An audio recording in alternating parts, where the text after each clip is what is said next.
Buongiorno e ben ritrovati con una nuova edizione del TG Flash di New Sicilia. In apertura prosegue la protesta di una trentina di autisti e meccanici interinali dell'asta a Palermo che hanno trascorso la notte tra autobus e auto parcheggiate nella rimessa di via Ugo La Malfa. Temono di perdere il posto dopo 8 anni di servizio e contestano il bando per 73 operatori senza premialità per gli interinali.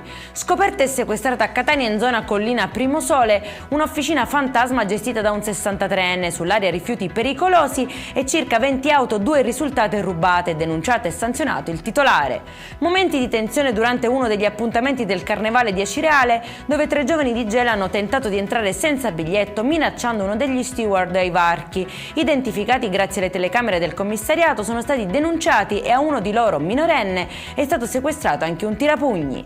Maxi sequestra a Messina, dove la Guardia di Finanza ha intercettato 540 kg di prodotti ittici privi di tracciabilità destinati a un commercio illecito tra le 2 sponde dello stretto. Il pesce, giudicato idoneo al consumo, è stato donato a enti caritatevoli del territorio. E in chiusura denunciati 5 giovani a Palermo dopo il caos scoppiato l'8 febbraio in un disco pub del centro in zona via Cavour. Avrebbero forzato le transenne per entrare senza biglietto e dopo essere stati allontanati sarebbero tornati lanciando oggetti contro le vetrate. Determinanti le immagini di videosorveglianza e le testimonianze raccolte. Per questa edizione è tutto, prossimo appuntamento alle 19:30. Buona giornata.